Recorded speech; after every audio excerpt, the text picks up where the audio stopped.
সবাইকে নমস্কার। আমাদের ডাকে সারা দিয়ে আপনারা এসেছেন।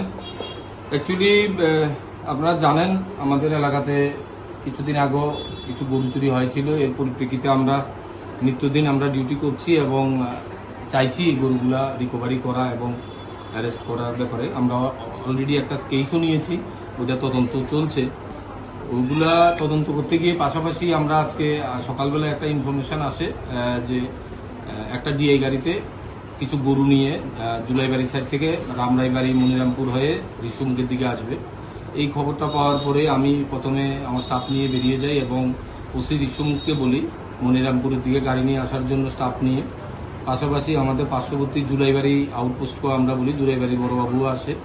তো মনিরামপুরে শ্যামলীবাজার মনিরামপুরের মাঝামাঝি আসার পরে দুটো গাড়ি আমরা দেখতে পাই, যে গাড়িগুলো আমাদের কাছে নাম্বার ছিল, ডিআই গাড়ি এবং একটা সুইফট ডিজায়ার গাড়ি। টাইমটা তখন কয়টা? তখন 7:30 নাগাদ হবে, মানে আজকে সকালবেলা।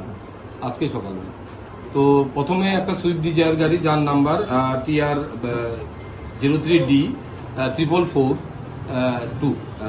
তো এই গাড়িটা প্রথমে আগে আসছে, সেটা লাইনম্যান হিসেবে কাজ করছে গাড়িটা। এর কিছু পিছনেই একটা ডিআই গাড়ি গরু নিয়ে আসছে, এই খবরটা আমাদের কাছে ছিল।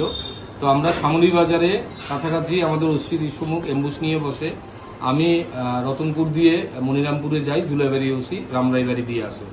তো শ্যামলী বাজারে আমাদের এম্বুশ পার্টিকে দেখতে পেয়ে দুটা গাড়ি শ্যামলীবাজার থেকে ঘুরে আবার মনিরামপুরের দিকে আসছিল। মনিরামপুরে আমি থাকাতে আমাকে দেখতে পেয়ে দুটা গাড়ি ফেলে ড্রাইভার পালিয়ে যায়। তখন আমরা গাড়িগুলা তল্লাশি করে যে ডিআই বুলেরো গাড়িটা আছে সেটাতে তল্লাশি করে 7টা গরু আমরা পাই গাড়ির মধ্যে লোডেড অবস্থা। এবং এই গাড়িটা ডিআই গাড়িটা মডিফাইড, তার যে বডিটা আছে স্ট্রাকচারটা মডিফাইড করানো, যাতে গরুগুলা দেখা না যায় বাইরে থেকে, কনসিল করানো ছিল। তখন আমরা দুটা গাড়িকেই থানাতে নিয়ে আসি এবং দুটা গাড়ির ওনার বা ড্রাইভার তাদের বিরুদ্ধে আমরা একটা এফআইআর নিয়েছি, গরুগুলা সিজ করেছি। এগুলা আমরা আজকে কোর্টে পাঠাবো।